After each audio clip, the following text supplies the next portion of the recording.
80s. I'm living in the 80s. I have to push, I have to struggle. Oh! Hello, everyone. I am the Comics Kid 2099, and I am joined today by Connor Nielsen. Connor, how are you doing today? I am well. How are you doing, Comics Kid? I'm doing very well. We haven't talked about a new release superhero movie in a long time. I want to say the last new release movie we talked about was probably The Rise of Skywalker. Birds No, of Prey. Birds of Yep. Prey. I, Birds I of Prey. also Yeah. forget that movie exists. So I Um, so Wonder Woman 1984 came out in December of 2020, and I only just got around to seeing it a couple of days ago on the HBO Max app that you are allowing me to use. Thank you. And why don't you tell us a little bit about this movie? Okay, so Wonder Woman 1984, as you might suspect, takes place in the year 1984. Wonder Woman, aka Diana Prince, is still living in the shadows. And while she is working in the Smithsonian as a sort of curator, she meets Dr. Barbara Ann Minerva, and then Pedro Pascal is playing a character named Max Lord, and he is a bit of he's Trump basically in the 1980s. He's a TV personality, kind of a huckster. His business is failing, and he is in search of the Wishing Stone, which the Smithsonian has just come into the possession of. And then by end of Act One, all three, which as my brother pointed out to me last night, is an hour into the movie. By the end of Act One, all three of them have wished upon the stone. Diana has wished for Steve Trevor to come back. He died at the end of the first Wonder Woman movie, and has been in grieving ever since, which was, I think, like 80 years before this, 70 years before this. And so Steve Trevor is back in a weird way. We have Dr. Barbara Ann Minerva she is timid and shy, and she wishes she could be like Diana, and that comes with some enhancements she was not prepared for. And Pedro Pascal's Max Lord wishes to be the stone itself, so he becomes a sort of walking dream machine where he can grant people's wishes and take whatever he wants away from them for his own ends, and then it's up to Wonder Woman to stop him. So that's basically the premise. This is a spoiler review, so from that point on, we will go into detail about what happens in this movie and how we felt about it. Comics Kid, how did you feel about Wonder Woman 1984? I thought this movie was just okay, maybe just a step under Mhm. okay. A lot of people, I think, were really bashing this movie pretty hard, and I had told you off the air that that had a little bit to do with my hesitance to actually watch the movie, seeing everyone kind of fight back against this film. But I don't think this is the worst DC movie. I don't even think that. It might just barely be in the worst top five of the last 5 years. But DC has gotten so good at crapping the bed with their movies lately that it's hard for me to get emotionally invested in either direction. Like a lot of people are saying this is the worst movie ever, and I disagree. I thought it was just kind of middle of the road. I think it's better than several of the movies that we've gotten lately. I don't think it's as good as the first Wonder Woman movie. Um, I think some of my problems are this being in a shared universe, but also trying to do its own thing. So I will talk more about it, but I think I'm kind of coming down on it just being kind of an average experience for me. I got you. I had seen this movie one time before this. I watched it on Christmas Day with my family. That was the day it was first on HBO Max. And yesterday, I watched it again for the second time. And that was the last day it was available on HBO Max. Part of me wishes I didn't watch it again.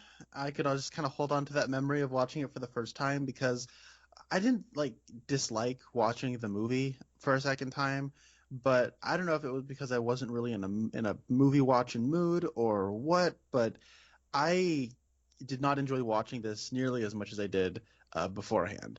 If I had to talk about how I enjoyed it the first time, I would say that it was like a 7 out of 10 movie that I enjoyed like an 8 out of 10 movie. And now I'm watching it and I'm like, this feels like a straight 5 in my book. So it really went down on my DC ranking scale. And beforehand, I would have said this was better than the first Wonder Woman movie. And now I would say it is not. I've been wanting to rewatch that first Wonder Woman movie, but this last week I didn't have the time, and I don't know, like I want to get around to rewatching it, but when it comes to time to actually rewatch it, I don't really want to. So it's hard to explain. I enjoyed that movie well enough when I first saw it in theaters, but I guess I didn't enjoy it so well that I've ever had the desire to rewatch it. So yeah, I think this will be an interesting discussion. Where in this discussion did you want to go, Comics Kid? Let's start with just how bloody long this movie is. It is Yeah. 2.5 hours long, and I think this movie could easily have lost half an hour. When I was watching it multiple times, I had to pause just to kind of like, slap myself in the face, like wake myself up and be like, okay, I've only got an hour and 45 minutes. Like, it was just, and I say that just about any movie. Like, if it's 2.5 hours long, very rarely am I going to say that it needs to be that long. I almost always am going to say this could have been trimmed down no matter what the movie. And I definitely think this one, there was a lot of just stuff that could have been tightened up a little bit to improve the movie overall for me. That is a good point. So I will say that things I like about this movie, I really enjoy moments, incidental creative choices, whether it's the actors doing something kind of funny, whether it be acting. I like I like a lot of the costume design.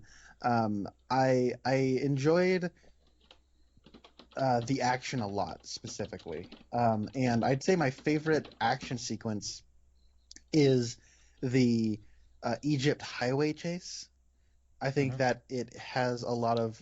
I think it's very exciting, very well put together. I like that scene a lot. That being said, when we first meet Maxwell Lord, he's sort of an oil man. He has an oil business that's kind of a sham, and his first thing once he gets his hands on the wishing stone is to make his company a lot more successful. The problem is everything that has to do with oil in this movie can be cut entirely, and you wouldn't notice the difference. So when they go to yeah, this is like when you're talking about the length.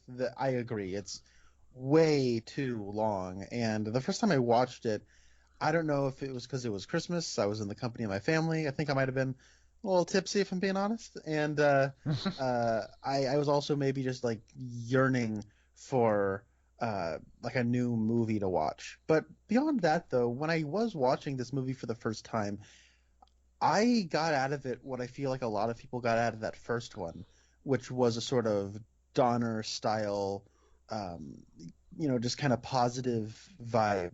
And that kind of won me over and kind of guided me through a lot of it. And so that's what I was really enjoying about it. And this time around, I didn't see a whole lot of that. On the contrary, for the first hour of the movie, I thought Wonder Woman didn't have a whole lot to really do, or for a movie that takes its time so long at the beginning of, there's not a whole lot going on with Wonder Woman, and that sort of is a bit of a bummer. And that kind of makes a lot of the events that happen later, they don't affect you as a viewer nearly as much, because I'm thinking, why isn't this happening one of 5 other ways emotionally for Diana? But yeah, there's a whole segment throughout the in the middle of the movie where they go to Egypt, which on just an excitement level is probably the best part of the movie, but on a narrative level is the most extraneous can be cut. She and Steve break into his headquarters while there's a ton of people there. They find a magazine that has an oil man out in the Middle East, and then they say that's where he's going. He's going to Egypt. I don't know how they know that, but they just have decided that that's where he's going. They steal an invisible jet, and then they arrive in Egypt, and then the next time we see Maxwell Lord, he's also in Egypt, and then he doesn't get what he wants in Egypt, and then Wonder Woman finds out that her powers are waning, and then uh, she loses Maxwell Lord, and then everybody just goes back to Washington D.C. And from that point on, oil, like you see Maxwell Lord's like, okay, who's the closest person with oil? We never find out the answer to that question. They all just go back to Washington D.C. So that's like one thing when it comes to the length that I'd have to agree with you on. Yeah, and to your point about Wonder Woman not doing a lot of Wonder Womanly things, I think it's about if you don't count the first 20 minutes, which is a flashback to when Diana is a little girl, I think it's about an hour and 20 minutes before you well, let me rephrase that. So the first roughly 20 minutes of the movie is a flashback to when Diana is a little girl, and then there's a brief scene at a super mall where Diana is stopping some burglars. One of them is got a hostage. She's stopping him, and you're not seeing a whole lot of her because you'll see like her lasso stops a car from like running over someone, but you're not seeing her. So you're getting to see a little bit of her in that scene, but it's mostly like her. You're getting to see what she's doing, but not necessarily her. And that introduces her, and then savor that moment because then it's about an hour and 20 minutes into the movie before she puts the Wonder Woman costume back on. Yeah. And you're right, there is a huge chunk of the first act where you're setting a lot of stuff up, and it's important stuff in the movie, but if you came to this movie to see Wonder Woman punch bad guys and kick butt, then you're going to be disappointed for about a third of the movie or more. Right. And it's one of those things where I feel like, okay, so the opening Themyscira flashback is so I've actually timed this all out. It's like 11 minutes of the movie, and then she has like the mall heist, and by the time the mall heist is over, we're 17 minutes into the movie. That's kind of interesting because it's like two starts. You have an action flashback to get you into the mood of, hey, Wonder Woman, yeah, and then you come to the modern day, and then you have another action sequence to sort of lay out the tone, kind of where Wonder Woman is, what she's up to. She's still in hiding, but she's still taking down bad guys, and that's sort of what's going on. But by the time it's over, that's like 17 minutes. That's a long time. Mm-hmm. That's a lot of screen time, and I feel like right from the get-go, it sets you up because you're saying if you came in expecting Wonder Woman to like, be taking out bad guys and this to have a lot of action in it, I think you're going to be a little disappointed. Not necessarily because of the way the movie is, but the movie sets you up for this to sort of be a nonstop action bonanza, and you sort of get like two action beats early on, and then for the next hour, you don't get any action, which I'm okay with. I mean, we've talked about this before. I like long, boring movies, but like, I just think that what they're setting up, they don't really have a whole lot to work with. And then the movie sort of after the first 20 minutes just sort of becomes the slow burn where the second half of the movie does have a lot of like building stakes, and it sort of it's supposed to feel somewhat apocalyptic, and there are like three action scenes back to back to back at the end. So you get your fill of action, but it's uneven, and it gives you a little bit of maybe not tonal whiplash, but it gives you pacing whiplash. Yeah, I could have. I'm glad you mentioned how long those first two scenes are because I could have sworn that the opening on Themyscira was 20 minutes by itself. It felt a lot longer than 11 minutes. But if you wanted to cut this movie down, I think you could have cut that opening scene entirely. It's there to illustrate the themes of the movie and introduce the themes to young Diana, but then she says the themes of the movie at the end of the movie as well. Yeah. And so I don't think you need that scene to introduce the themes of the movie. I don't think, if you did a Captain America movie right now, you wouldn't have to have a scene in World War II where Steve learns something that then comes back to him in the present day. Or, if you did a Superman movie, you don't have to do another scene of him talking to Ma and Pa Kent when he's a teenager. Like, you have that stuff in your origin movie, but then you can move past it. And I wonder if Patty Jenkins really enjoyed the Themyscira stuff in the first movie, and even though, efficiently, I could probably cut all that, but I really liked doing it, so I'm going to do it in this movie. Yeah, it's interesting because I feel like we're sort of faced with uh, what a director wants, studio expectations and audience expectations. Um, Hmm. People who are not me really enjoy the Themyscira stuff from the first movie. You have Robin Wright, people like that character. I don't think anybody really cares about Hippolyta. She's not really important, it feels like, um, even though it's Wonder Woman's mom. But people, I guess, liked Themyscira. Maybe Patty Jenkins liked Themyscira. And so you get all of these actors and you drag them out, you get them in costumes, you get them in makeup, you pay them, and then you just sort of cut their scene of the movie that almost feels like it's leaving money on the table. And then you also have the risk of the part where we introduce Wonder Woman is a more important opening scene though, and I don't know. It's like I like thematically what the opening Themyscira stuff is setting up.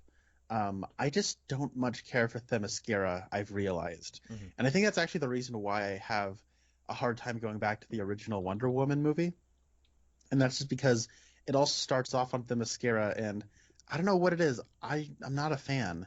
I like the sets and I like how it looks when it's like a physical location, but there's a lot of like CGI augmentation and characters doing things that are not physically possible. So it's like they get a character will like be jumping, and then the entire background will be like a blue screen or a green screen or something, and it's just weird to me. And I like everybody has that goofy accent, and the kid actor's not good, and I don't know. Like I have a hard time getting into the Themyscira stuff from the first one, and this one. I think when I first watched it, I really enjoyed the movie, but I thought that the beginning action scene was the weakest part.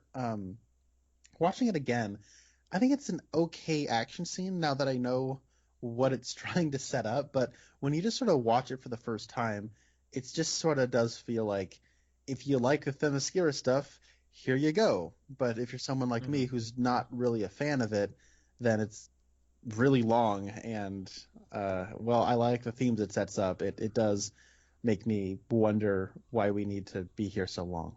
Yeah. So I'm other things I think we could have cut. Like you said, like you really like the action scene on the highway. I agree. It feels very reminds me of Indiana Jones, where like Yes. very frenetic. I like that. But also like things that maybe don't necessarily make sense. When because there's one part where Steve and Diana are in a car and they pull up right beside the car that Max Lord is in, and like she's just like staring at him, and then Max Lord says to his like brainwashed goon, "Get rid of them." And I thought, why? At this point, you don't know who she is. All you know is that she didn't want free TV from you from Sears. Like, you know what I'm saying? Like, he doesn't know who Wonder Woman is, right? Like, but he sees her, and so I guess he just assumes that she's there to stop him. But like, she hasn't. Like she is there to stop him, but he just kind of becomes the bad guy just so that we can have an action scene, even though like from his point of view, he has no reason to have his men attack her yet. You know what I'm I saying? yeah, I do. I think he's read the script and he understands because you have to understand they've read the script too. They knew he was going to Egypt even before he knew he was going to Egypt. Yeah, I think another aspect about this movie that I oh sorry you're saying that speaking of things that could be cut from the movie. I was kind of gonna do a long. I was taking a long time to get there, but yeah, I agree with you about the action scene. I like it, but that aspect I thought was weird. I think the montage scene of Steve choosing an outfit that was funny, but doesn't need to be there. Yeah, like there's one part where he keeps coming back to the fanny pack, and she's just like, no, stop. Like I was laughing, but also I was like, in a 2.5 hour movie, like this is it may be only 2 minutes long or less, but I'm still like, cut it, get it out. Mhm. Um, that and then this one you may or may not agree with me on. I think the cheetah. I think you could have cut her from the movie. I think the whole movie you could have just had Maxwell Lord be the bad guy. I think the cheetah kind of fits weirdly into the movie. Her wishing to become an apex predator is bizarre.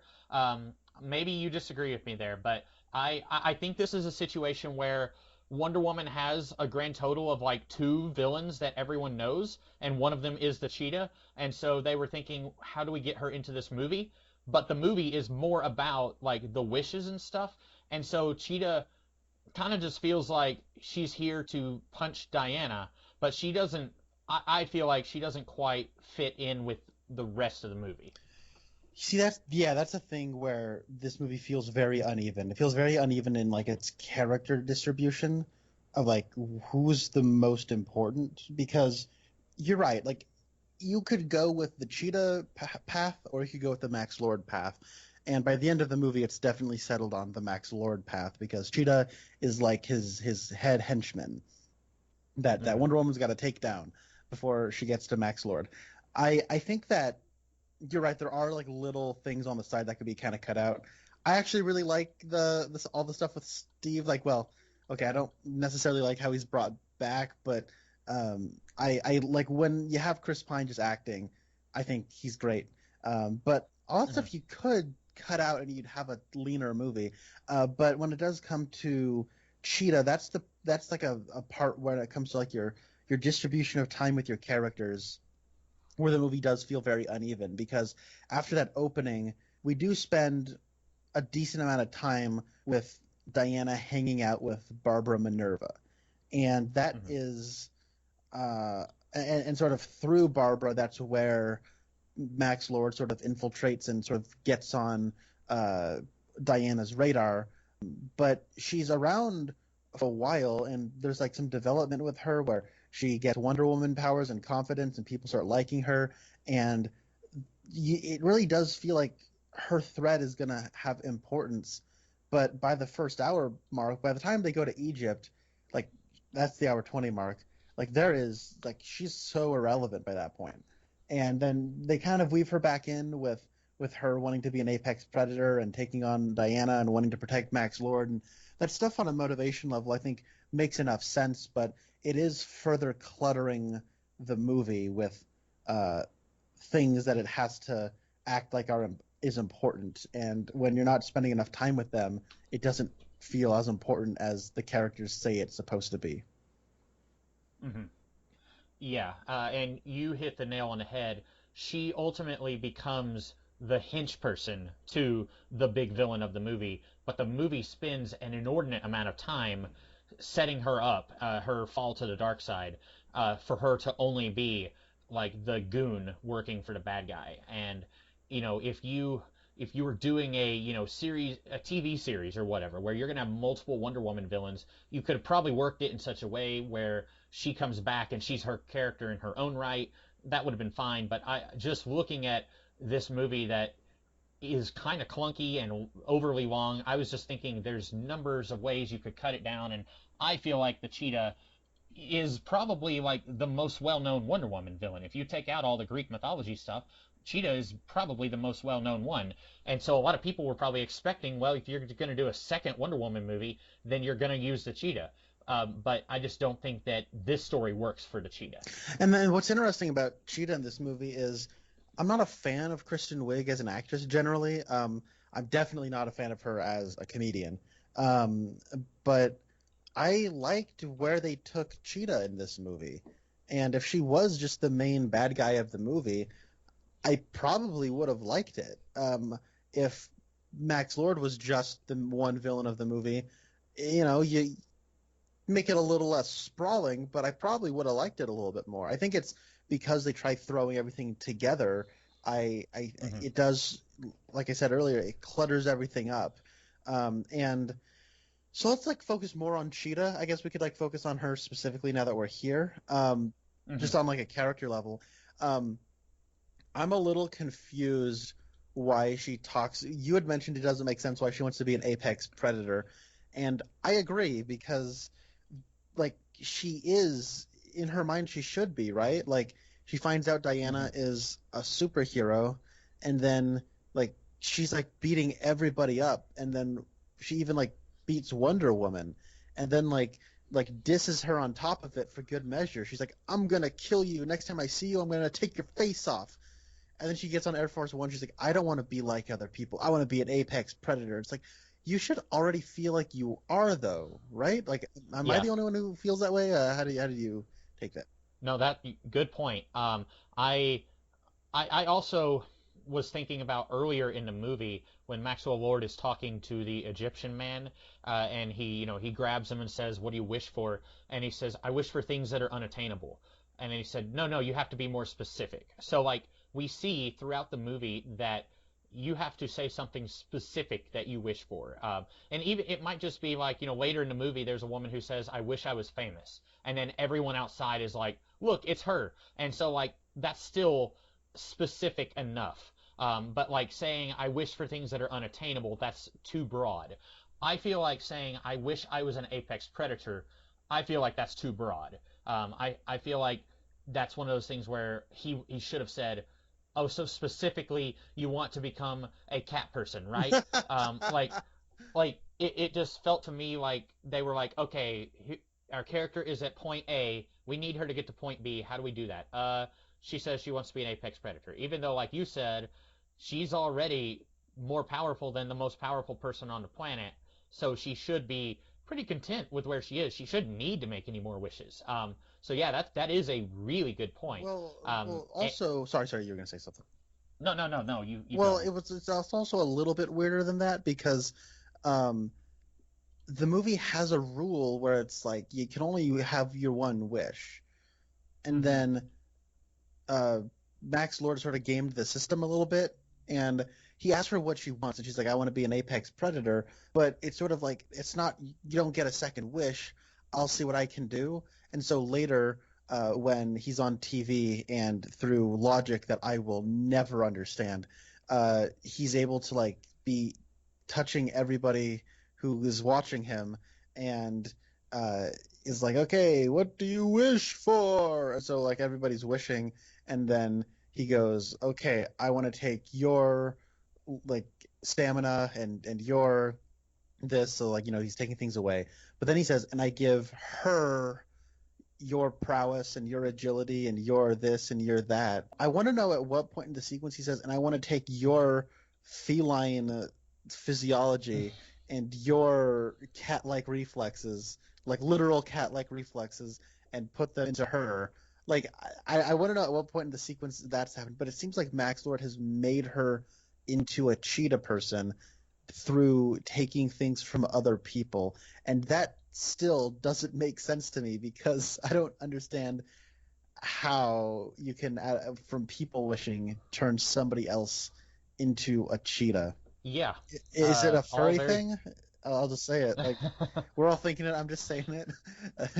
Did somebody wish to be like an actual animal person, and then he said, "Okay, I also will take your wish and give it to her." Like I don't know. I'm confused. Yeah. There's the movie. It ignores a lot of its rules to get you there because I had forgotten about the you can only have one wish per person thing, and he basically says, "For you, I'll make an exception for her," and like, oh, okay, and then then I saw someone who said like it would have made more sense if she somehow made a wish at the beginning of the movie that turns her into the cheetah then, or like it's an on and off thing, like sometimes she's cheetah, sometimes she's human, and then that would have been her one wish earlier in the movie. I think that would have made more sense. And you're right, like the taking wishes and taking this and that and redistributing it, like that's also not clearly explained. Right. I want to do give a little kudos though to Kristen Wiig. Like I said, I'm not a fan of her. I don't think she's a funny comedian. She just sort of has done the same thing her whole career, where she's kind of awkward and stumbles over her lines, and that's supposed to be funny. I when she was on SNL, I didn't find her funny.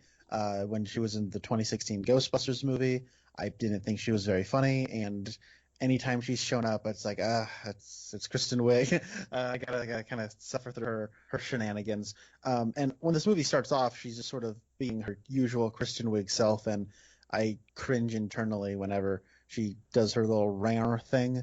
to Wonder Woman when she sees her leopard print heels. But I think that she does a good performance when she gets out of the Kristen Wiig comedy shtick. And when you see her like subtle changes in her performance and her becoming more and more bad, like it's a good performance, and it's the kind of performance I'd like to see like villains in comic book movies giving.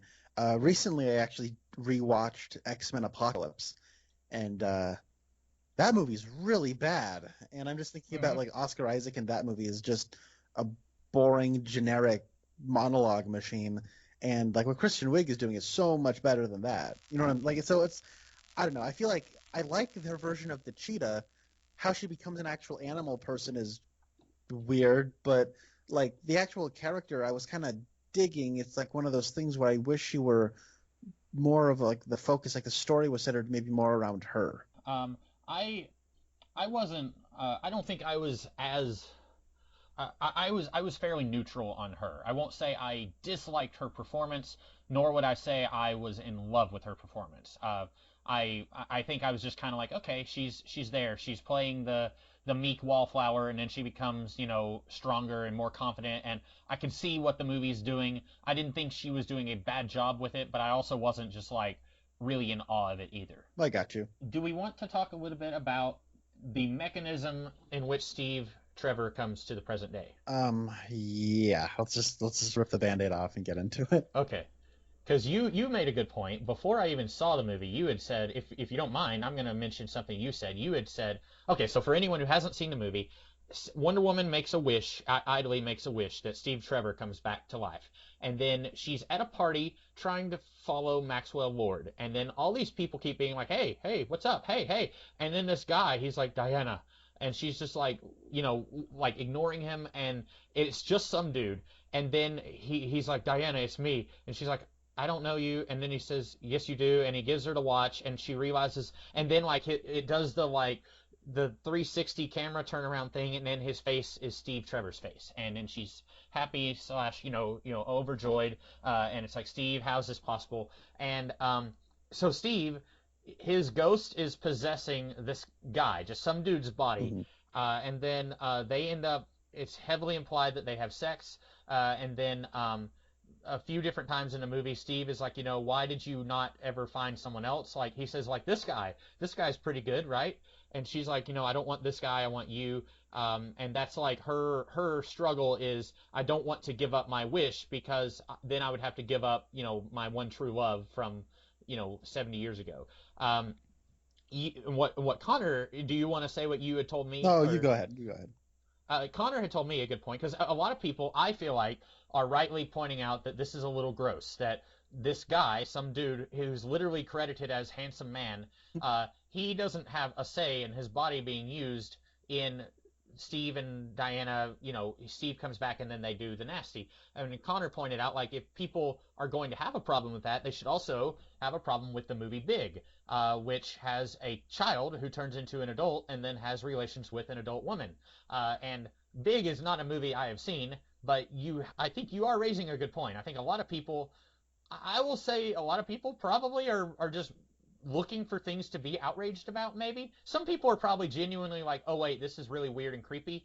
But then some people, I think, are like, yeah, this is bad. The matriarchy, down with the matriarchy. You know what I'm saying? Like there is like the fake outrage over everything, and it's like I don't know. I'm thinking about this more and more, and it's like I think that this guy has just had his bodily autonomy completely taken away from him, and whatever thing he had going on in his life is just completely gone. And yeah, if you want to like just break that down to its barest essentials, that is absolutely not cool. And it's weird that the movie doesn't really address it at all. And like in the 80s, you had a lot of body swap movies, and this is like Big. And I feel like, I don't know, like having relations with a body swap thing is just a trope to do.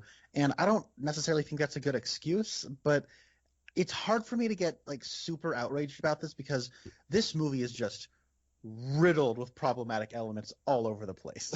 And so this is just like another one of those, and like it's weirdly like not very important in the movie, and it's not me trying to make excuses for it. I have an issue with them not seeming to care uh about this handsome man. And Hmm. at the same time, though, it's like I also feel like they're trying to do something where Wonder Woman is so like this is the part of her, like this is like her weakness, like she needs this in her life, and so she's not caring about the cost of it.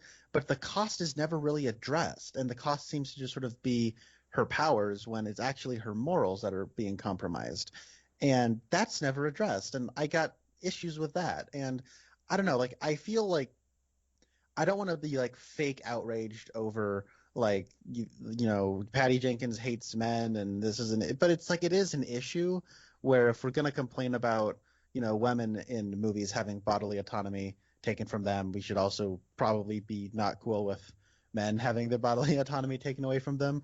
And Hmm. like this is not me like trying to indict anybody. For the most part, everyone I've seen talk about this movie has an issue with with uh, Wonder Woman more or less raping a guy.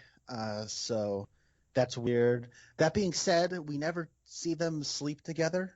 I mean, they slept in the same bed together, but as far as doing the deed, um, the only cue we have is that they wake up in a bed together, and Chris Pine Hmm. doesn't have a shirt on. Uh, I personally don't enjoy sleeping with a shirt on myself, but that doesn't mean they did it. And when he does try to make out with her and maybe get something going the morning after, she rejects his advances. So there is evidence they didn't do anything sexual together. That being said, they're putting this man's body in danger, and he has no say in it.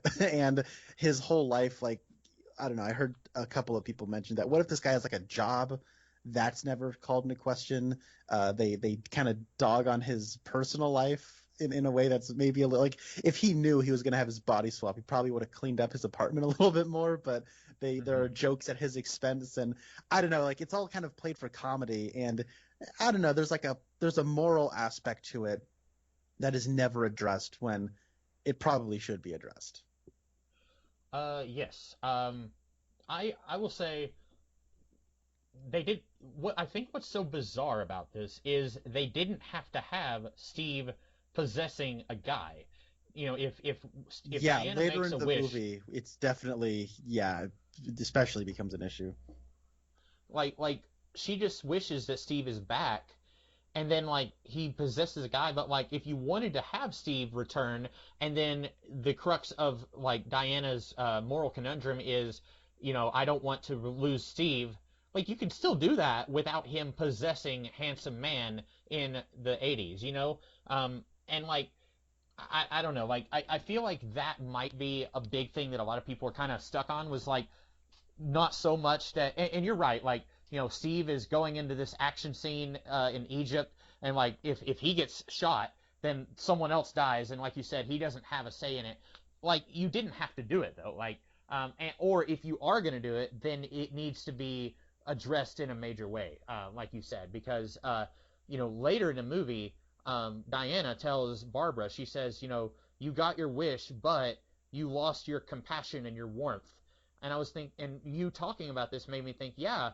And Diana, you don't seem to care that some guy, his life is that he's lost his life so that you can get your wish. Like, you need to, it's the pot calling the kettle black, I guess is what I'm saying. Yeah, and Um, like that could be an interesting issue for Wonder Woman to sort of be morally compromised and be sort of hypocritical in that way, but the movie doesn't address the issue that way.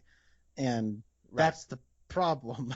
And like it is like one of those things where like Barbara, the cost is her morals, but then the movie sort of turncoats and changes what the cost is, and that I think that's an issue. And also later in the movie, things are just materializing out of nowhere, Hmm. and why wouldn't Wonder Woman like why can't Steve just be manifested out of nowhere? Exactly. Yeah.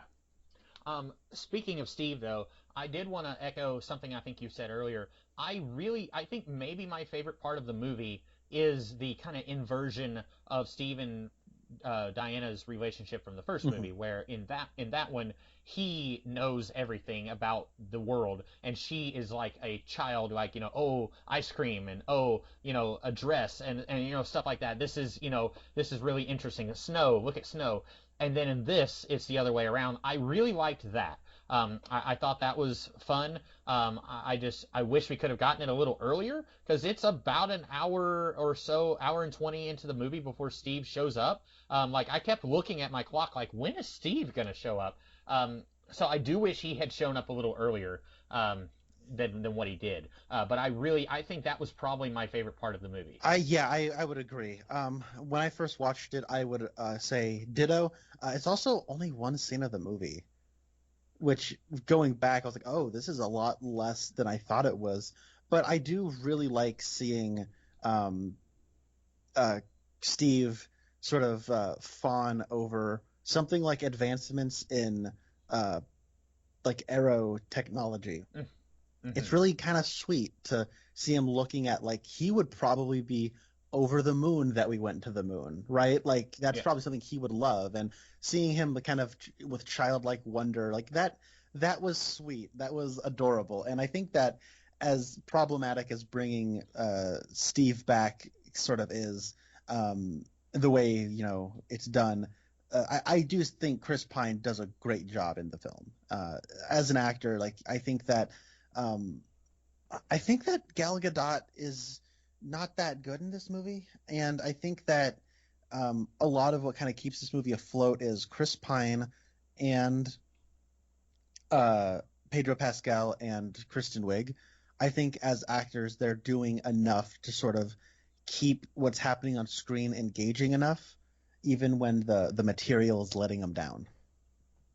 Okay.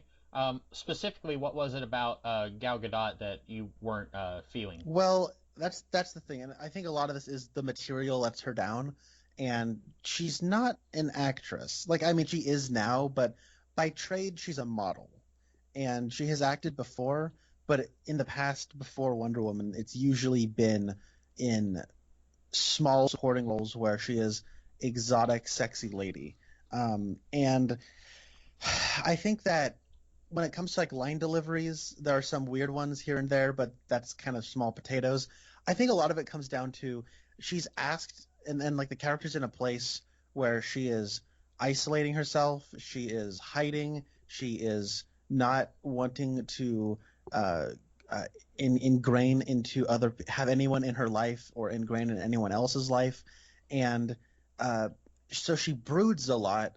But just through her performance, I feel like if she were to convey something beyond just being sad, then, like, there could be something to read into, because that's another issue I have. Like, the first hour is Wonder Woman, so I know I've heard arguments for, hey, why does this woman have to be sad that a man, like, died 70 years ago and she never moved on?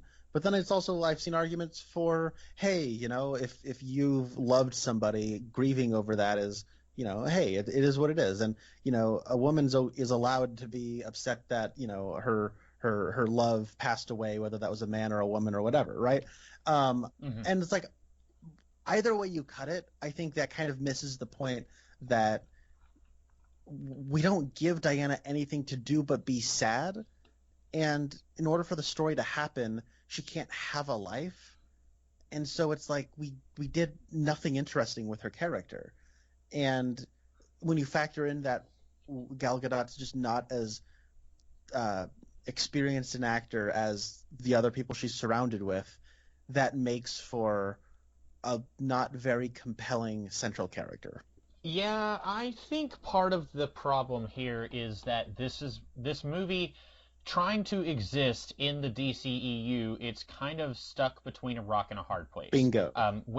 When the first movie came out, when the first Wonder Woman movie came out, you and I, we talked about, like, what is the sequel going to be like? Are they going to do something in between the first movie and the present day. Like, what's her civilian identity going to be? Like, I think I had said, like, she could be an artist, she could be a writer, she could be a political activist. Like, the doors are wide open, because I've dabbled in Wonder Woman comics here and there, but I don't read it regularly enough to know what her job is, and I think they change that every so often. Like, I don't even know if she really has a Bruce Wayne day job type thing, you know? But like, if this movie didn't exist in a world where Diana stayed under the radar for 100 years and didn't come out until Justice League, then I think we could have had a more compelling character, because she could have been an ambassador. She could have come forward and said, "My name is Princess Diana, and I'm from this hidden mystical island, and I'm here to preach to you, and make the world a better place." You could have done something like that and had a character unlike any other superhero character, really, because most other characters are fairly pedestrian compared to an immortal princess from an island of immortal warriors. Yeah. Like Peter Parker's a photographer. I'm can't Clark Kent's a journalist. Like, they all have much more regular things going on in their lives. You could have done something so different with Wonder Woman, but because the movie is trying to exist in this world where she doesn't come out of hiding, they have to just have her just kind of, well, I work for the museum and I'm sad because my boyfriend died. You know what I'm saying? Like, we can't do more with her than what the movie does. Yeah, and I think the biggest problem with this movie is that it's still trying to fit into the whole Zack Snyder era of the Justice League movies, and you have like early on she shows up and it's like, okay, I got to take out this heist, but first let me take out the security cameras, and that's kind of strange to me, that it's Wonder Woman from the shadows, but she's dressed like Wonder Woman. And likewise, it is kind of weird when you're watching the movie that this movie plays like a sequel, but also like character-wise like a prequel, because the last movie ended with her in the present day rediscovering her purpose to come out and be in front of humanity and not be in hiding anymore. And then you watch the sequel, and it's all during that period when she's in hiding. And Yeah. it's just kind of weird that she sort of, the place she arrives in at the end is, she's like, people need to see the truth, and she's like, I'm gonna stop brooding, but her brooding and being in the shadows is kind of tied with her being sad about Steve. So I'm just kind of curious, by the end of this character arc, why isn't she all at the point she would have arrived at in 2017? So it's just kind of awkward from a character progression level, like having that framing device in the first Wonder Woman movie that's set during the present, and then having a movie that is set during the 80s entirely. So that's kind of strange. And to that, this didn't have to be set in the 80s, I don't think. I think that she was thinking thematically. Your big villain is a guy who says, you have all these great things, but why not more? You could have more. And he's built his charade on that. Like, you should, he takes vitamins. He tells Barbara, there's this thing, whatever vitamin you should take, and it makes you feel younger. And why should you, age, like, all this stuff. And then when he gets the wishing stone, he embodies that. He says, whatever you want, you can have. And that's kind of the decade of the 80s. I guess Patty Jenkins is saying that was the ideology of that time period, was people, consumerism, super malls. That was the 80s, is when the shopping mall became a big thing. But it wasn't that long ago. It was like within my lifetime where we had commercials where people were saying, it's my money and I want it now. And so, like, I mean, just like 5 years ago. And so, like, yes, that was a thing in the 80s, but that's also a thing now. I think thematically, you could have taken this very story and you could have had it set after the Justice League movie. Yeah, I agree. I think a lot of the reason why it's set during the 80s is just so it's believable that she can be in hiding. Because, like, I don't know, maybe, yeah, and if you said it now, you wouldn't have to worry about the whole stupid person in hiding thing. But I don't know, like, I get what Patty Jenkins is doing, is that a lot of what we have today in terms of where we are, economically and politically and whatever, like on a social level, sort of originates in the 80s, and people like Max Lord and the Reagan administration deregulating a bunch of things, and television personality kind of rich people sort of doing get rich quick schemes and like all that kind of a stuff, and that led to the me decade, or like the me generation, or you had like Gordon Gekko in Wall Street, saying greed is good. That was an 80s movie, and whenever I think of the 80s, it's like excess and cocaine and all that good stuff. And so kind of drawing a line of releasing this now, and having like the 80s is like kind of the place where we are now it starts. Like I get that that's the point. I don't know, like I don't necessarily have an issue of them setting it in the 80s. I've heard a few people say like, why did we need to set this in the 80s? I think thematically and setting wise, this movie makes a better use out of it than X-Men Apocalypse did. Oh, definitely, yeah. But one thing I was a little curious about, though, is they said it specifically during 1984, and I don't know if you know this, Comics Kid, but there's this kind of cultural touchstone. It's a novel written by this guy you might have heard of. His name's George Orwell, and it's called 1984. And I was kind of thought it was weird that there's no George Orwell sort of element of the movie.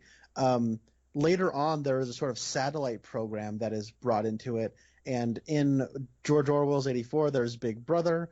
In DC Comics, there is Brother Eye, and I thought they were going to try to do like a Brother Eye type thing, and I thought that would have been like a really cool thing to do, but then it's not Brother Eye, it's just a weird broadcast system. So yeah, I don't know, I just thought it was kind of strange that they didn't do an Orwellian thing when they specifically said it during 84. Yeah. I've heard of 1984. I've never read it or watched it, so I only am very passingly familiar with the themes and content of that story. I wasn't sure. I know we've already talked about like the themes of the 80s and this movie. I wonder if she specifically chose 1984 so that, this is cynical, but like people are gonna hear 1984. Oh, like that one story. I don't know if people are, if she's thinking that, or if that's just me being like really cynical thinking that. I did have one question about the mechanism of Maxwell Lord providing wishes to people. He goes up to Stag, who is his business partner before his business really takes off, and then he says like, don't you wish whatever? I don't remember what it was he said, and then like he touches the guy, and then Stag says, yeah, of course I wish that, but it's not going to happen. And then he's like, oh yes, your wish is granted, and he says, and in exchange, you are going to go to prison, and I'm going to get your company. And like that's a typical thing of like these stories. Like Diana even mentions the monkey's paw, and I think that's a short story that I have not read, the monkey's paw. Typically, as I understand it, if you have the option of getting whatever you wish for, usually the Satan or whatever is going to say, you will get to what you wish for, and then this thing will happen. And then after you get your wish, you realize that this thing happening is not what you thought. But it's hard for me to explain. But like in this movie, Maxwell Lord grants a wish, and then he says, and now I'm going to take this thing from you. I think it would have been a little bit better if he would say, don't you think, and in exchange for this thing I'm going to take from you, and then they could make their choice. Well, I feel like he wants to be the stone. So the whole idea of like the monkey's paw, sort of, I've never read that short story. I don't know if it is a short story. Maybe it's just like an urban legend or whatever, folk tale. But I think that the idea is that you don't make a deal. You you don't have a say in the matter. Like you get your wish, but then something else gets taken from you, and you don't have a say in the matter. But the weird thing is that like there is like like it's getting what you want is just as easy as wishing for it, and then getting rid of your wish is just as easy as renouncing it. And I feel like Yeah. Simon Stagg could have been like, okay, I don't wish for that now. You know what I mean? And then it all would have been undone.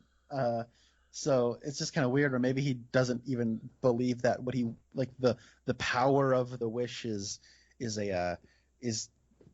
like real. You know, it seems kind of silly to him. I don't know, because he's out of the picture before, like really quickly. But you're right. It's sort of weird where like, okay, so I got quite a bit to say on this. I'm going to say this as quickly and as compactly as possible. I like the concept of this story because the idea of be careful what you wish for, the monkey's paw given and taketh away, and all that stuff has been around countless societies over all of time. And Wonder Woman being a mythic figure, I think it's I like the idea of kind of putting her into that story. However, I think that the movie itself doesn't do enough clever things with that premise. It doesn't shake it up in any new, exciting way. It is just that story, which I could like, but I don't know. I feel like it's the premise sort of runs thin because it's just wishing, and there's no, and it's the undoing it's too easy, I think, anyways. And then, thirdly, though, you're talking about like the mechanism for having Pedro Pascal like getting everything he wants. I like the whole wishing stone and him trying to game the system by being the wishing stone. I think that's a clever way of adapting Max Lord into this kind of story for a movie, where in the comic books, Max Lord sort of has mind control powers. This is a neat way because he's sort of controlling people's mind through media manipulation and the promise of what you most desire. But I think like, and then this is like a kind of where it comes down to you wish the movie was a little bit more clever, where you know he walks up to somebody one time and is like, hey, don't you wish that this were a thing? And they go, yeah, I wish for that. And then so you think, oh, that's kind of clever, but then that's the only thing that ends up happening is he ends up doing that sort of, don't you wish this, don't you wish that, don't you wish, to have them say, yeah, I wish that, sure. And then he can get what he wants, and then he can get a second thing he wants. And he like that's their move. That's all they got. And it sort of is one of those things where you kind of once you realize this is the only way they really know, the only thing that they really have for him to sort of get what he wants, it's a little bit of a bummer because you kind of wish the movie was more clever, where he would have more up his sleeve in terms of using the wish thing, the wish power, and hearing, like, he doesn't pass by anybody on the street going, man, I wish I had this, and then he would say, hold on, could you say that again? And then he like holds onto their hand. They don't do any of that. It's only, hey, don't you wish that the traffic was really good right now? Yeah, I wish for that. It's always that. You know what I'm saying? Yeah. Especially like in real life, if somebody went up to you and said, don't you wish that you would say, yeah, I guess, and then he says, no, you have to say, I wish, and then you would say, get your hands off me, weirdo, like I get away from me, like, you know, like in the conversation is always like where they say, of course I wish for that, but it's never gonna happen. Like the driver, he should have said, no, I don't wish for that, I get paid by the hour. Like, you know, that would have been great. I think my favorite wish in the movie was when Barbara, and it's at the very beginning of the movie, before they even know what they have, Barbara and Diana are talking about the wishing stone, and some guy just like reaches in and puts his hand on it and says, I wish for a cup of coffee, and then he walks away, and then like a minute later he gets, like, someone says like, so-and-so's not here, who wants their coffee? And he's like, I got it, my wish came true. And I was laughing at that. I thought that was pretty good. I like that too. Just because I like that part. Maybe it would have been better if, like, the more wishes that he grants, the stronger he gets, and then eventually he doesn't have to ask people, don't you wish he could just say, I can control reality now because I've given enough people their wishes and like I've become more powerful, something like that. Hmm. I don't know, like Yeah, like have it evolve somehow would be neat. yeah. So Go ahead. which direction do you want to go? Because there's still like a few things we can talk about here. We kind of covered the villains and a little bit of Diana, and we talked about Steve, but I liked the idea that Diana is losing her power. I think in theory that kind of makes the action scenes feel a little weightier. Like when she gets shot in the shoulder, I'm like, oh, I felt that. Like normally Diana is just kind of like, she's super super powerful, and so like even though, I mean, I've always been under the impression that if you shoot her, that she would bleed because otherwise, why does she have those bracelets? Because the bracelets are supposed to like block her.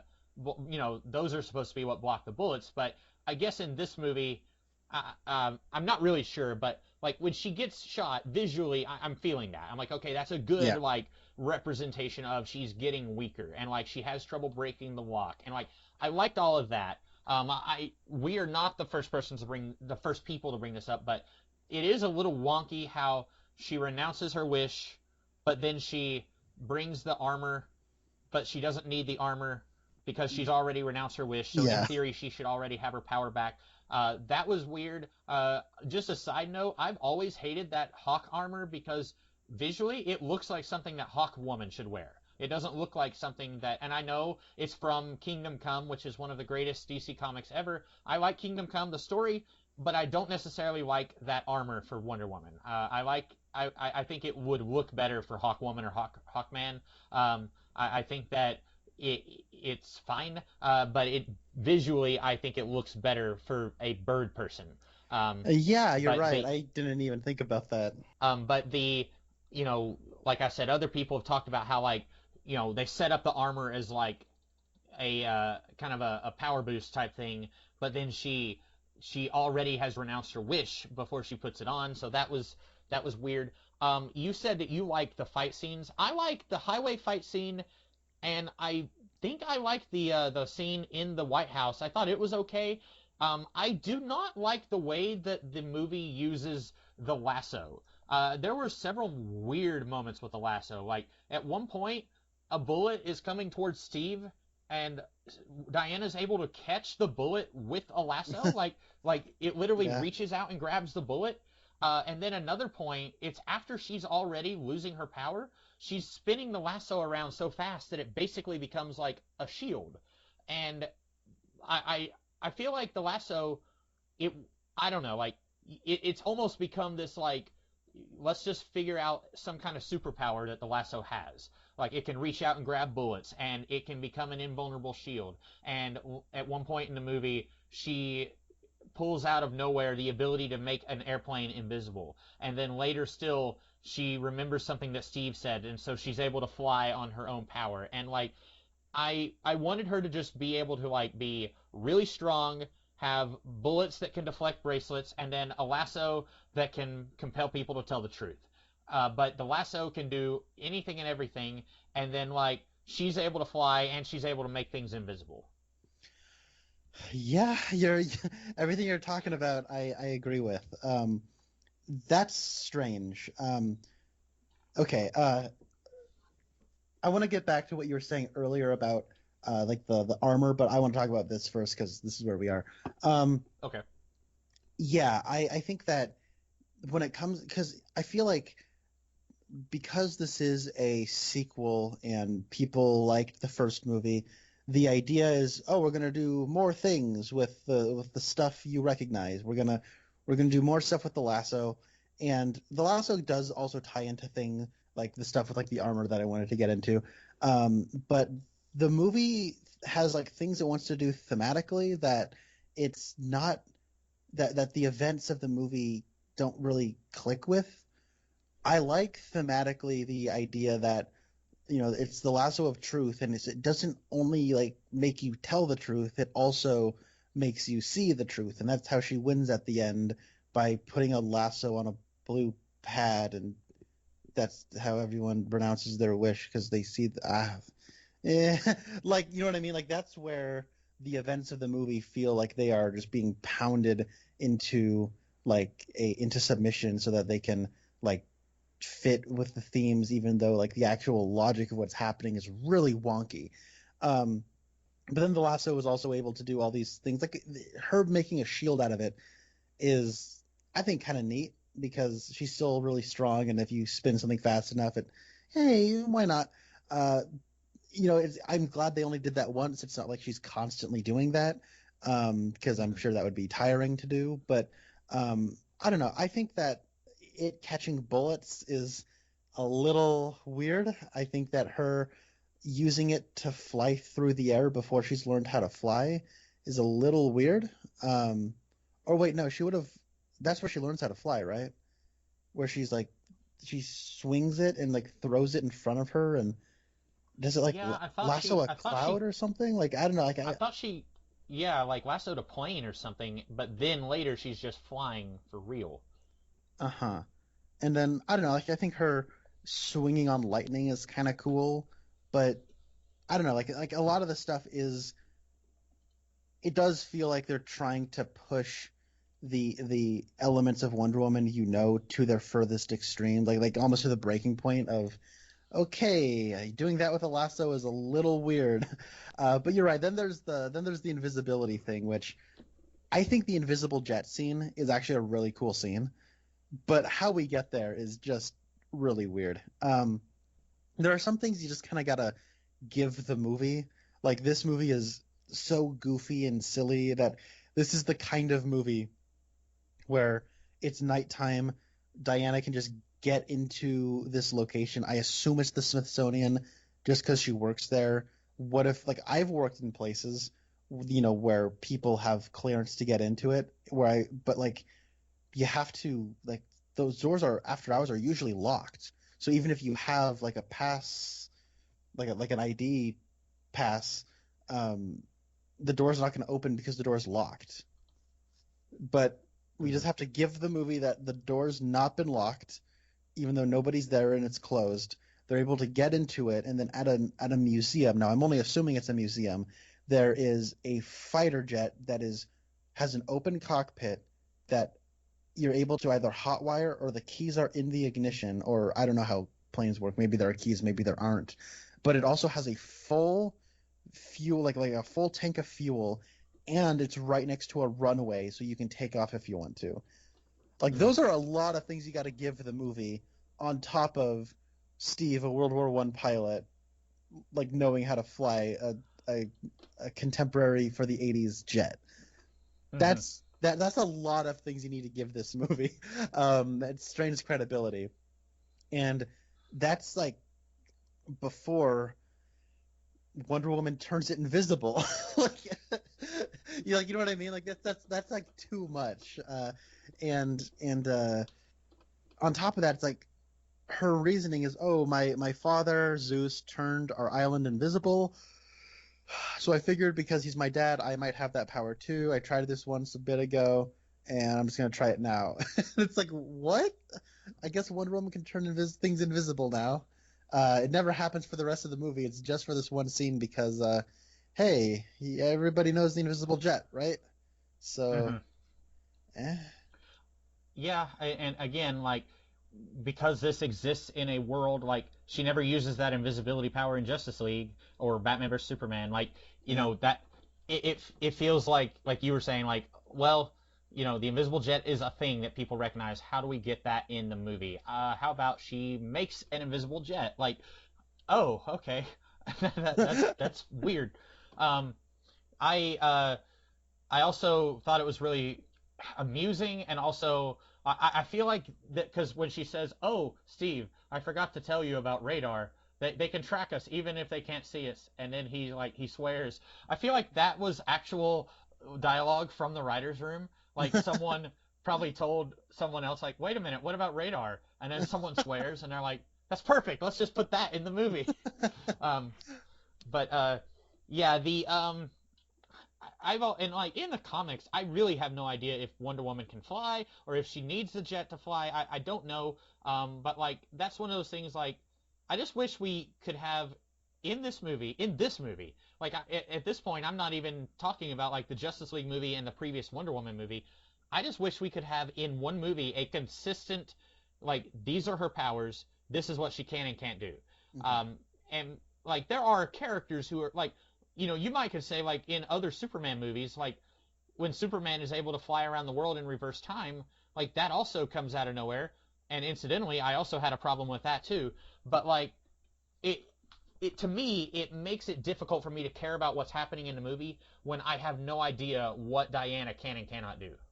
Yeah, it definitely strains the credibility because of the story, because no matter what happens, you feel like, oh, the movie will just have the main character be able to do whatever so that the movie can be the way it wants to be, even though you might have written yourself into a corner. Yeah. It's weird. But going back to what you were talking about with the armor, I was realizing while you were saying that if you want to take away Wonder Woman's powers, then Steve needs to be physically manifested by the stone. Because you get Steve, but the consequence is your physical power. The way they do it is they bring it back in the body of somebody else. What should be sacrificed there is her morals, right? And the movie tries doing both. Where she gets Steve back and both her morals and her powers are corrupted, but the way the stone works, it says it takes away one thing because you get one thing, right? And so it's a little kind of stacked up against Wonder Woman. And then when we get to her renouncing the wish, she gets her powers back, which, okay, fine. That's the way the movie's set up. Cool. But then you're right. We also have the armor set up where thematically it makes more sense for her to wear super armor if she's not going to have powers. But then she puts it on after she gets her powers again. So her wearing that specific costume is like, yeah, like you said, we're not the first people to bring this up. I think everybody's brought this up. It's thematically weird to do that when like 2 scenes ago it would have made more sense. However, 2 scenes ago is also when you introduced the armor. Yeah. And this movie is full of like things like that, where like Barbara and not Catwoman, Barbara and Wonder Woman, they have their big fight in the White House. I like that scene quite a bit. And Barbara wins, and then they don't really have that big of a falling out necessarily. But then when Wonder Woman shows up to fight her, like maybe not even 10 minutes later, they have like a rematch. It's like there's like Barbara has this sort of anger about her, and it seems like there's a lot of pathos, and it's like, whoa, not nearly enough time has passed. Like I don't feel like these characters hate each other nearly enough for this rematch to really mean something. And I was talking about this with my brother. How about you get rid of the car scene? You have the fight scene between like Cheetah and Wonder Woman. How about that's the midpoint and not the end of the second act? And how about like you move everything, like, you know what I mean? Like you move all these events up, because the movie dragged its feet for so long and then has all of these events happen one right after the other in quick succession, to where it's like these are like your plot points that you need to like move to earlier in the movie, but the movie was kind of dragging its feet when it was earlier in the movie. Like I don't know, like structurally it's really messy. Yeah. What did you think of the cheetah in that final scene? I didn't like it. That whole scene looks really ugly in general, where it's all blue and dark, and which is weird because you have her wearing this like golden armor. It's almost like you'd think you'd want to show it off with all of its lights on. I actually don't mind the armor. It's kind of gaudy and ugly, but hey, it is what it is. I kind of like it in that gaudy, ugly way. But like, so I remember when the preview for Wonder Woman 84 came out, and it was a preview that featured the cheetah, and people were saying, wow, how come cats couldn't look as good as this? And I remember looking at the preview and thinking, are you guys for real? Like, it looks like cats. And also like, how come you guys are making this decision on how a cheetah looks when, like, visibly, like, the lighting is so low, and there's only like two shots in that trailer that have like cat person cheetah in it, and she's like moving in those shots, so there's like a little bit of like a blur to it, and you can't really see her all that well. And then when she shows up in this movie, it just looks kind of unfinished, and they realized that it wasn't going to look very good, so they turned off all the lights and have her moving really quickly, so there's like a little bit of a blur going on. So yeah, I feel like I didn't even really see the cheetah in a movie where the cheetah was there. Yeah. I the big finale scene between Diana and Barbara, that's one of my least favorite fight scenes in the movie. I was just the whole Yes. time I was like, I don't know what is going on here.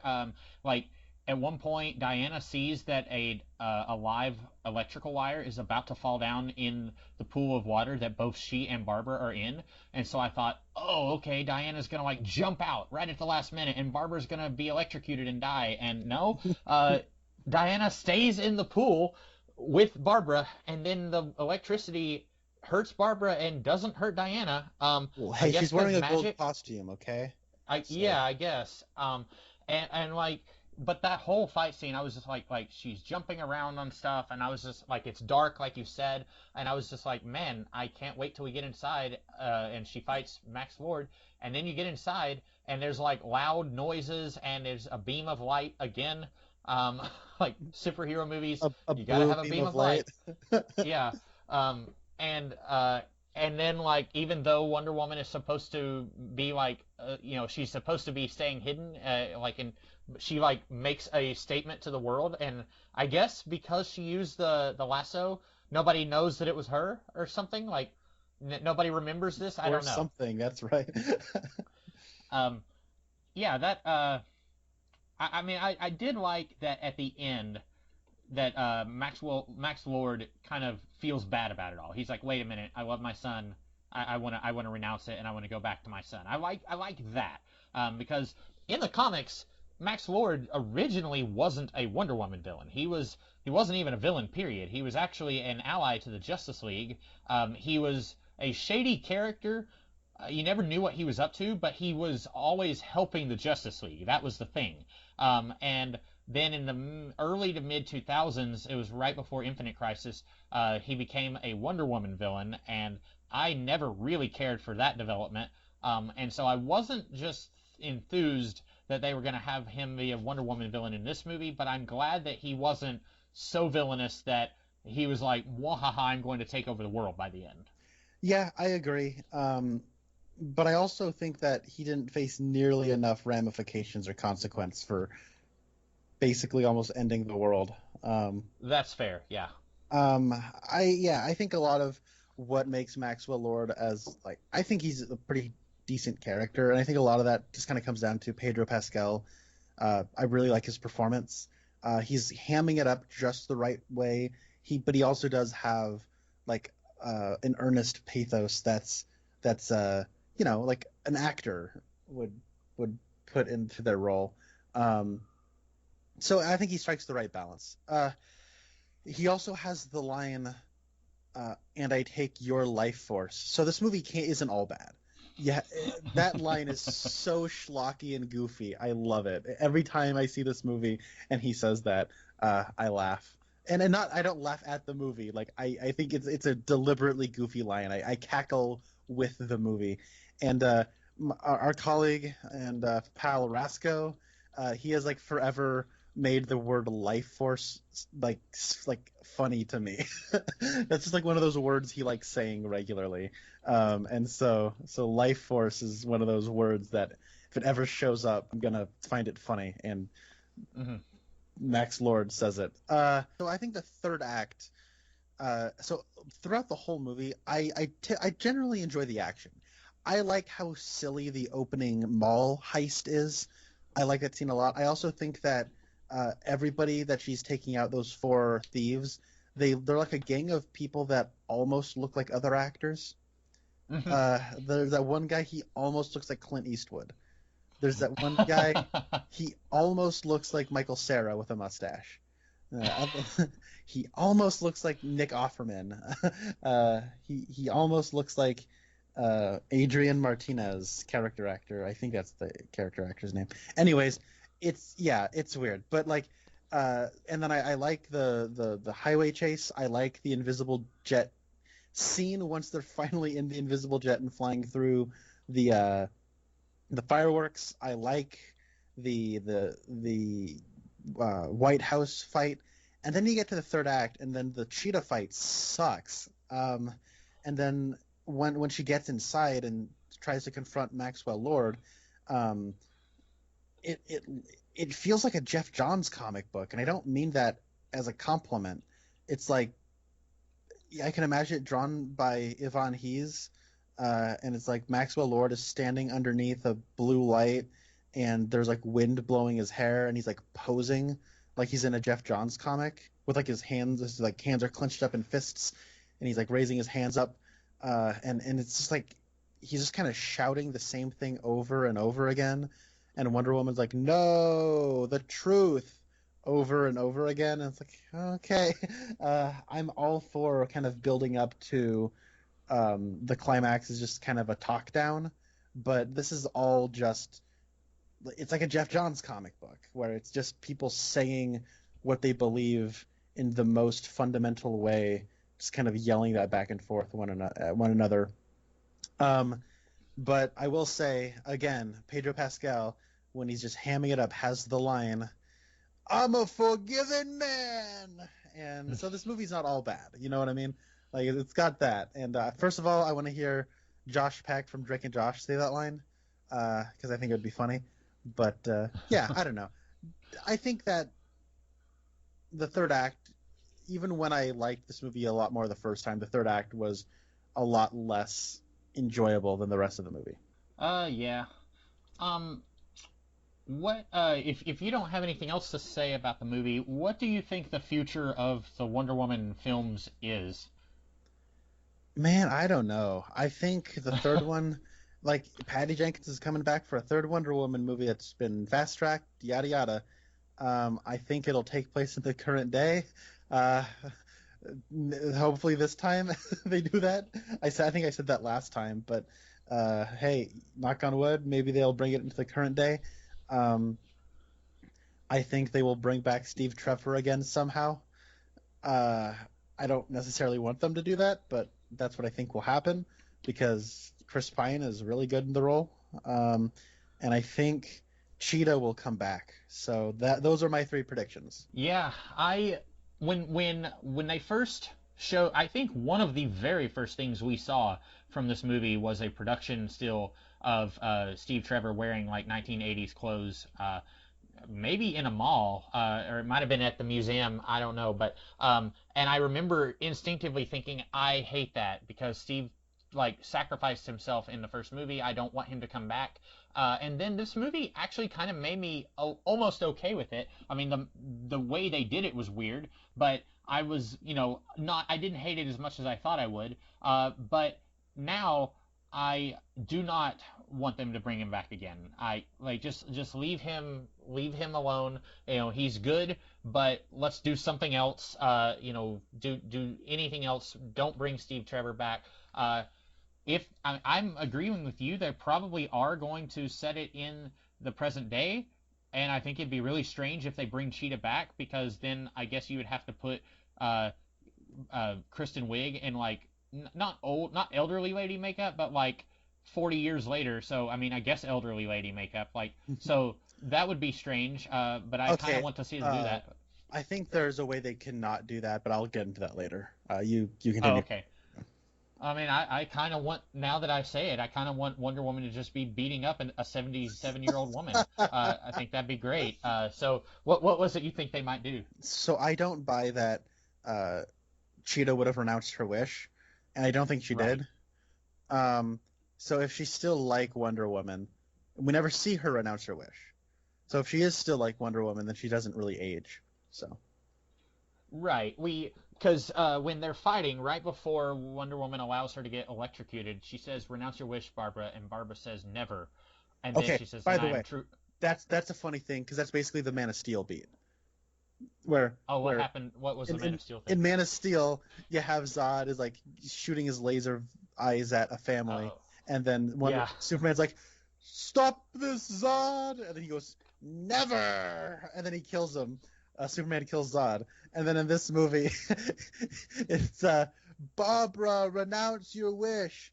Never, and then she dunks her head into the pool as like the live wire goes into it, and it's something that really honestly should have killed her, but but it doesn't, and so that felt like just like a Man of Steel beat, and that makes me laugh whenever I see it. Sorry, I interrupted you. My bad.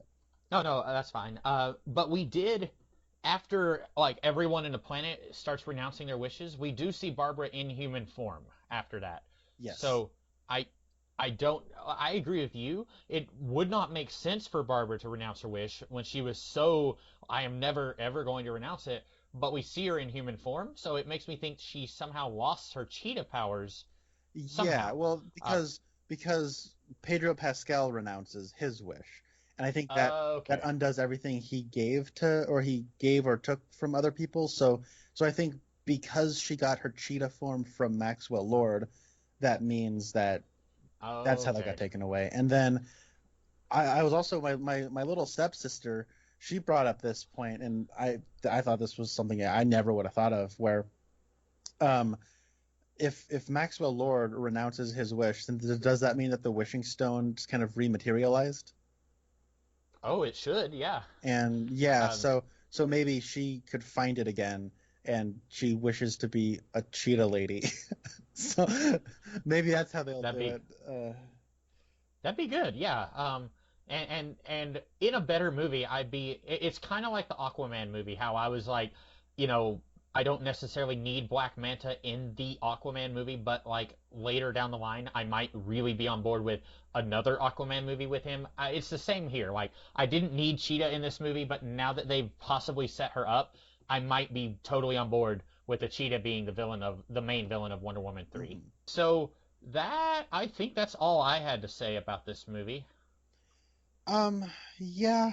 Um, I think by and large, that's really what I got to say too. There are a lot of things in the movie, like little moments I liked. But I think just kind of in the broad story beats, rewatching it kind of, uh, yeah, it was not nearly as fun to watch as it was, which is kind of a bummer because, there are those movies that are like bad, but I do unironically enjoy watching them. Hmm. I think like David Lynch's Dune movie probably falls into that camp, where that's like one of the worst structured movies in history, but like I legit enjoy watching that movie. And I was kind of like after I watched this movie for the first time and heard people critiquing it, and I'm like, yeah, can't really argue with those criticisms, but I do like enjoy it still. And then I rewatched it and I didn't have nearly as much fun watching it again, which is weird Hmm. because like earlier the same day when I watched Wonder Woman 1984, I rewatched X-Men Apocalypse as I had mentioned earlier, and I remember when we watched X-Men Apocalypse, our spoiler podcast was generally pretty positive, and I didn't think that movie was like good, but I thought it was okay. You know what I mean? And Hmm. rewatching it, I feel like I've just completely am not in that camp anymore. So I feel like I'm the same way on X-Men Apocalypse.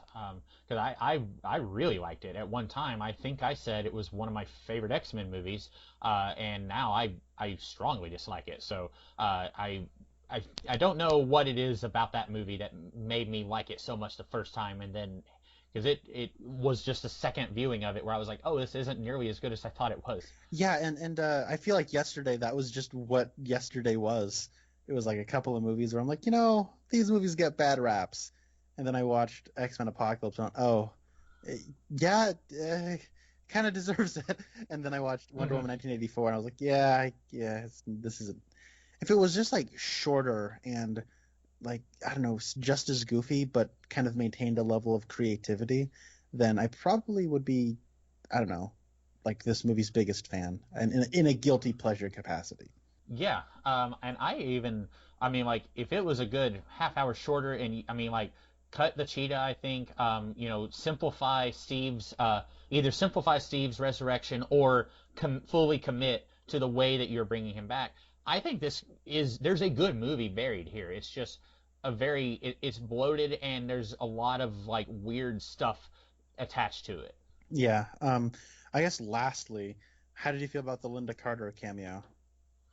Oh, so this video is going up before we recently did a video on the movie Gotti, a biopic about the mobster John Gotti, and this is showing our hand a little bit, but that movie opens and closes with John Travolta staring at the camera and talking to the audience.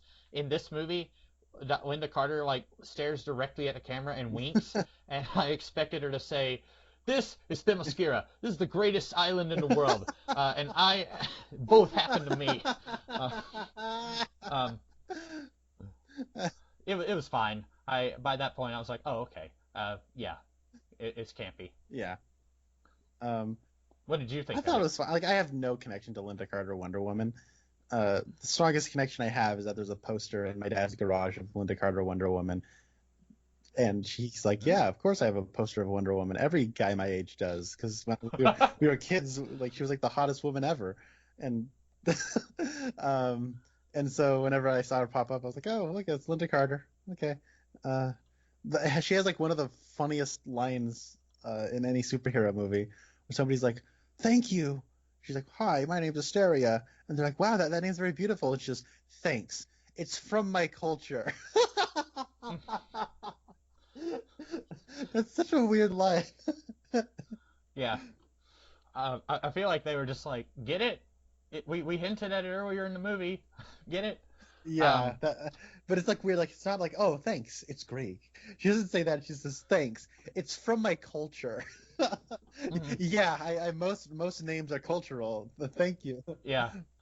So that's about all that we had to say about this movie.